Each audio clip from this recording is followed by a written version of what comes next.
You're checking in with the doctor for the greatest fantasy baseball podcast in the world, starring your hosts, Dr. Fantasy. I'm ready to rock and roll today.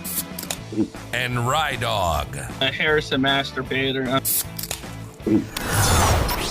Welcome to Doc and Dog, your fantasy baseball geniuses, presented by the Fantasyholics. What's up, everyone, and welcome to another episode of Doc and Dog, presented by the Fantasyholics.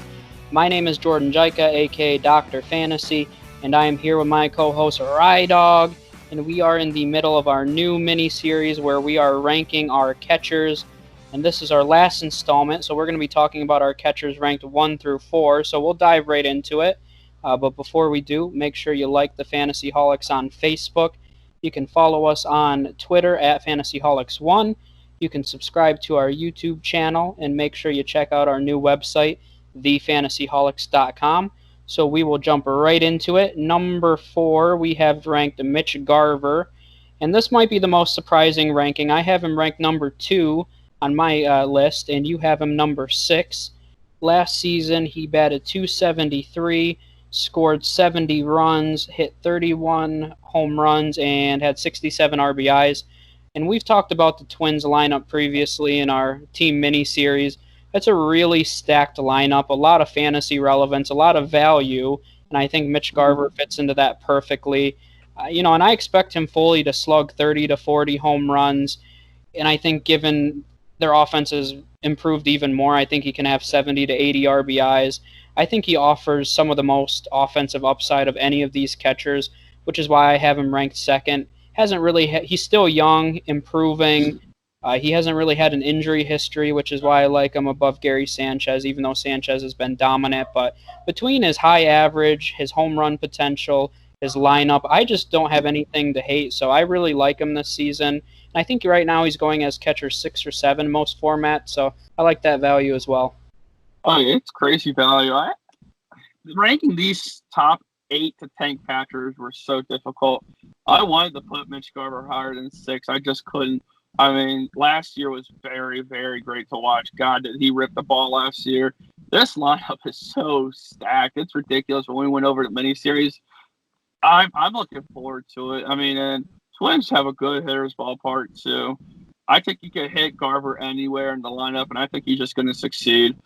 I would definitely wait on him. He's a great catcher to have, and if I missed out on the top 2, I'll take him all day. I agree. Number 3, we have Yasmani Grandal. I have him 3rd, you have him 4th, so right around the same. 3rd overall in our catcher rankings. Last season, he batted .246, had 28 home runs and 77 RBIs. And he even chipped in 5 steals, so I don't think that's a part of his game that a lot of people realize he does have. I think his average can definitely go higher. I mean, there's not much to say about him. He's been very consistent as a great offensive force whenever he's healthy for a catcher, of course.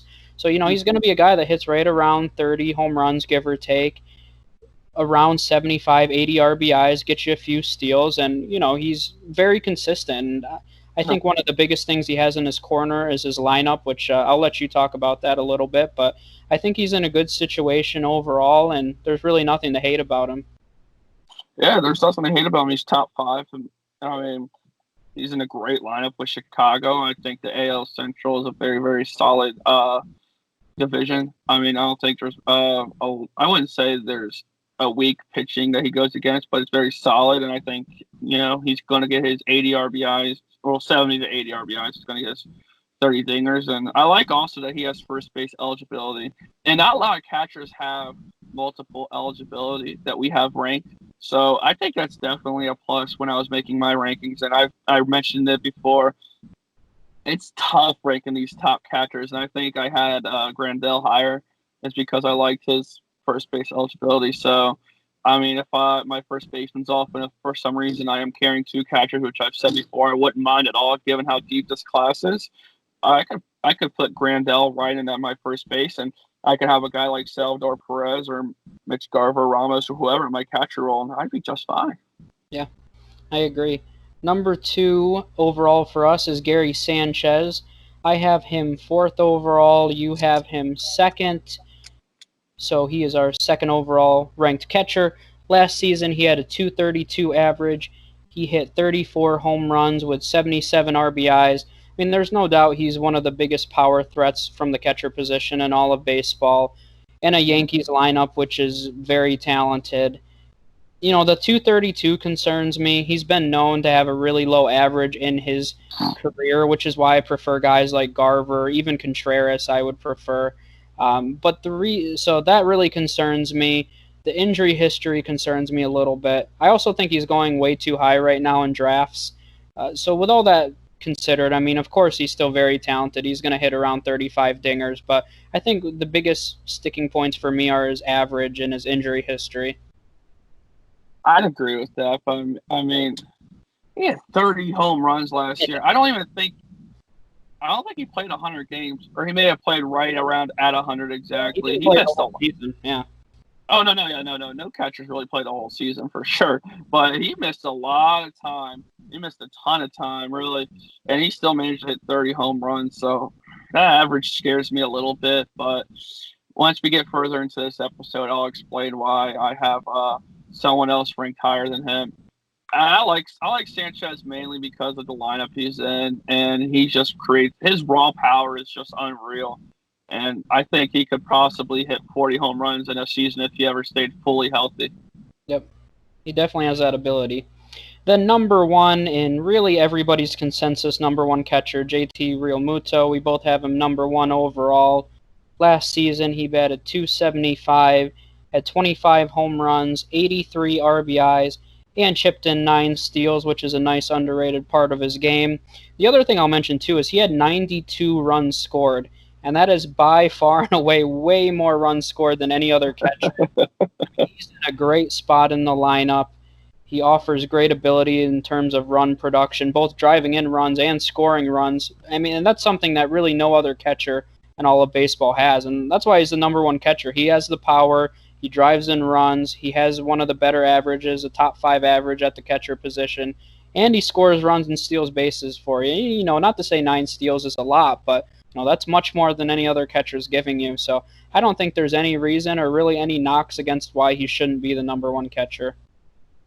Yeah, I agree for sure. And another thing I like about Realmuto, people make the Realmuto Sanchez debate all day long. They really do. But Realmuto played 39 more games last year than Sanchez, and I'm taking the health all day over Sanchez. People like to make the debate for Sanchez, but you're missing 39 games. So if you're in a Cats league, right, and you play 7 days a week, that's almost 6 weeks you're missing a product. 6 weeks you're almost missing a production. So for sure, I'm taking Realmuto in his 39 more games. And you mentioned the runs, and that's crazy because you don't really see a lot of catchers who do all 4 or 5 of those. Yeah. I mean, 90 runs and 80 RBIs, 25 plus home runs, and still manage a .270 average. It's the unanimous number one. And the Phillies weren't fully healthy last year either. Andrew McCutchen got hurt real early, and he was actually looking really good last year before he got hurt too. So I'm excited to see what this Phillies team could do, and maybe Bryce Harper can. He didn't have the best year, but he still had a very solid year. But I think those guys like Harper, McCutchen coming back, that should really help that offense a lot. So Realmuto will score some more runs. I agree. Any other notes that you want to make on any catchers or just the catcher position as a whole? No, I think that's it for me. After talking about these catchers throughout the week, I'm probably going to grab myself another catcher in the late round. I might grab Salvador Perez in the last 3 rounds along with a guy like Garver. Just shoot for it.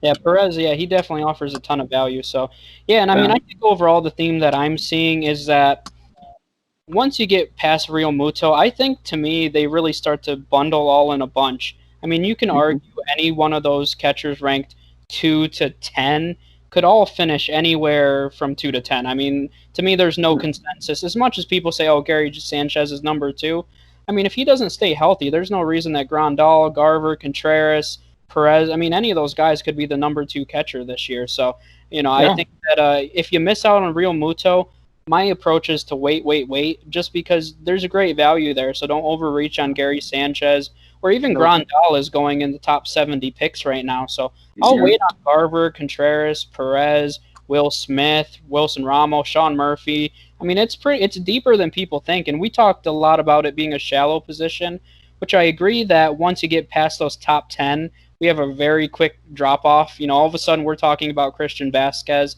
and then all of a sudden we're at Tom Murphy. So, I mean, there's a quick drop off there. But, you know, it's still the top 10 guys are really solid. Yeah, for sure. You know, those guys, and like 10, like I want to say 6 of those 10 guys are definitely ADPs around in the 120s to the 180s. So there's no excuse why you shouldn't, unless you plan on completely avoiding not getting a catcher, then that's on you. But I would advise to take 2 catchers.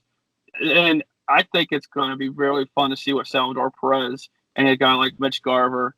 I would love to have those 2 as my duo, and I wouldn't feel shame carrying 2 catchers this year. Yeah.